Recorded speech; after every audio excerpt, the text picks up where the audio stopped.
In this session, we are performing a high-speed audio drill of the most common acronyms you will face on the Global Information Assurance Certification, GIAC, Law of Data Security and Investigations, GLEG, exam.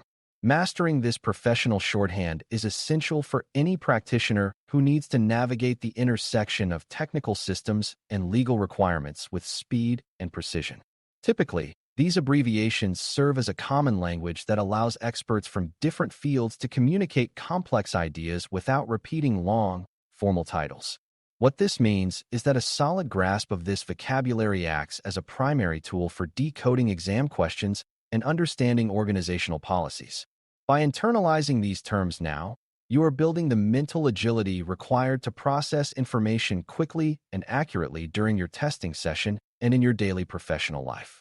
Before we continue, a quick note. This audio course is a companion to our course companion books. The first book is about the exam and provides detailed information on how to pass it best. The second book is a Kindle-only ebook that contains 1,000 flashcards that can be used on your mobile device or Kindle. Check them both out at cyberauthor.me in the Bare Metal Study Guide series.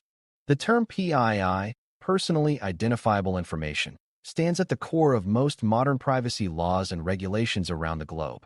It refers to any data that can be used on its own or with other information to identify, contact, or locate a single person, such as a social security number or a home address.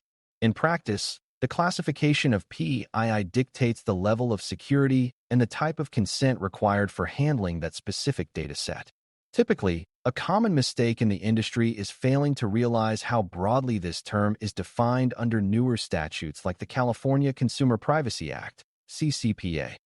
Understanding what constitutes PII is a foundational requirement for anyone managing data compliance or responding to potential security breaches.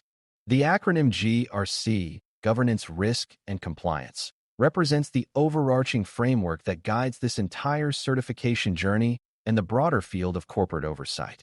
Governance involves the rules and processes that direct the organization, while risk involves identifying and mitigating threats, and compliance ensures the company meets its legal obligations.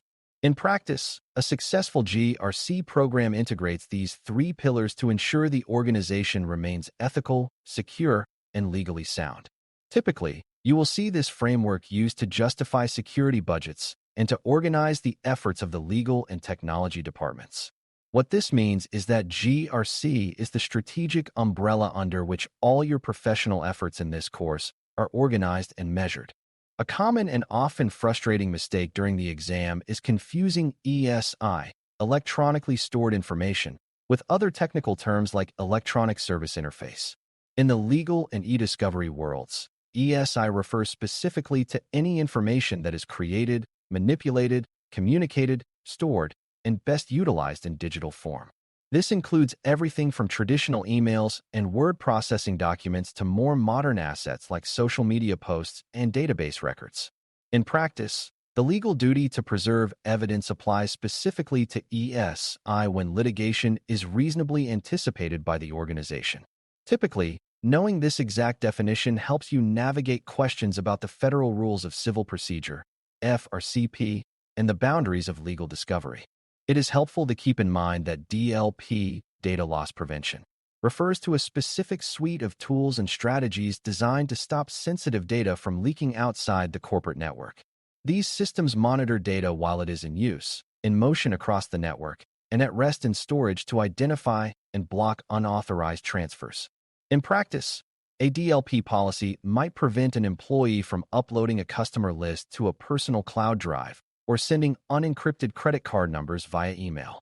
Typically, these technical controls are an essential part of an organization's defense in-depth strategy and are often mandated by industry standards. What this means is that DLP acts as a technical gatekeeper that enforces your high-level data protection and privacy policies.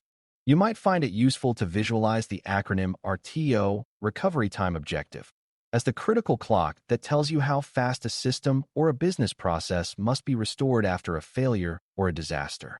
This metric is determined by the business and reflects the maximum amount of time the organization can afford to be without a specific technical service.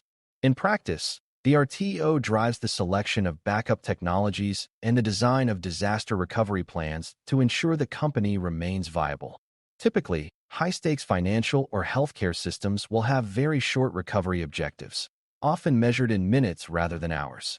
Understanding RTO helps you participate in business impact analyses and ensures your technical recovery efforts are aligned with organizational needs.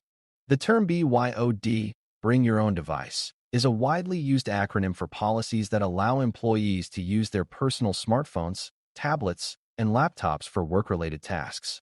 While this practice can increase productivity and employee satisfaction, it introduces unique and complex legal and security policy challenges for the organization. In practice, a BYOD program requires clear rules regarding data ownership, privacy expectations, and the organization's right to wipe the device if it is lost or stolen. Typically, these challenges are managed through mobile device management, MDM, software, and a well-vetted legal agreement signed by the employee. What this means is that BYOD is a classic example of where technical convenience must be balanced against legal risk and professional oversight. Reviewing these and other common acronyms on a daily basis helps you read exam questions significantly faster and with much higher levels of accuracy and confidence. When you no longer have to pause to translate ESI or GRC in your head, you can spend more of your limited mental energy on analyzing the actual legal or technical scenario being presented. Typically, the GLEG exam uses these shorthand terms extensively to save space and to test your familiarity with professional industry standards. In practice, most successful candidates find that a quick daily drill of their vocabulary is one of the highest yield study activities they can perform. This simple habit ensures that you are speaking the same language as the experts who wrote the examination. Imagine encountering a complex scenario question about the GDPR, General Data Protection Regulation, and knowing immediately that it refers to the strict European Union privacy law protections. Without this instant recognition, you might miss the subtle hints in the question regarding international data transfers or the rights of data subjects. Typically, the GDPR has set the global standard for privacy, and its principles are often tested alongside regional laws like the CCPA. In practice, being able to identify the legal framework by its acronym allows you to instantly recall the specific rules, timelines, and penalties associated with that law. This rapid recall is a powerful competitive advantage that helps you navigate even the most difficult parts of the exam curriculum. You can effectively anchor your memory by practicing the habit of saying the full name of the acronym out loud whenever you see the letters during your study sessions. For example, when you see PII, say Personally Identifiable Information to reinforce the connection between the shorthand and the formal concept. Typically, this multisensory approach to learning is much more effective than silent reading alone, as it engages both your visual and auditory memory centers. In practice, this technique prevents you from glossing over terms you might only partially understand and ensures a much deeper level of internalization. By making this a regular part of your routine, you are turning a simple list of letters into a robust and reliable body of professional knowledge. In this quick reference session, we have rapid-fired many of the essential shorthand terms that bridge the gap between technical IT and legal governance domains. From privacy identifiers to strategic frameworks and recovery metrics, these acronyms represent the building blocks of a modern, compliant organization. Typically, the most successful practitioners are those who can move seamlessly between these terms while explaining their impact to both technical and non-technical stakeholders. In practice, this vocabulary is what allows you to participate in high-level meetings and to contribute effectively to complex legal and technical projects. This integrated language is a hallmark of the specialized expertise that the GLEG certification seeks to validate and reward in its candidates. A very practical quick win for your study plan is to take a moment right now and make a mental list of 5 acronyms you find most confusing or difficult to remember.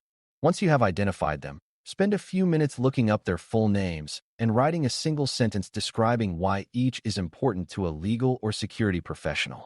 In practice, this targeted review is much more efficient than rereading terms you already know well and helps you eliminate your most significant points of confusion. Typically, these 5 trouble spots are exactly the types of things that cause stress during the actual examination. By addressing them now, you are building a more solid and comprehensive foundation for your final performance. Mastering this professional vocabulary is one of the simplest and most effective ways to boost your exam score and improve your daily workplace communication skills. When you speak the language of the industry, you gain immediate credibility with your peers in the legal, technical, and executive departments. Typically, the ability to clearly define terms like DLP or RTO during a meeting demonstrates a level of professional maturity and attention to detail that is highly valued by leadership. In practice, this mastery allows you to write better reports, design more effective policies, and respond more capably to any security or compliance incidents. This focus on clear communication is what ensures that your technical and legal efforts are understood and supported by the entire organization. This high-speed acronym drill is now complete, and you have taken a significant step toward achieving total fluency in the language of the GLEG exam. We have covered the foundations of privacy, the structure of governance, and the technical shorthand for data protection and recovery. A warm and very practical next step for your memory reinforcement is to take a deep breath and say the full meaning of ESI out loud 3 times. By repeating electronically stored information, now, you are making it a permanent part of your professional vocabulary and ensuring it will be there when you need it most. Moving forward with this focus on clarity and recall will help you navigate the remaining modules of this course with total confidence and ease. Thanks for listening. For more audio courses, daily newsletters, and more, please visit baremetalcyber.com.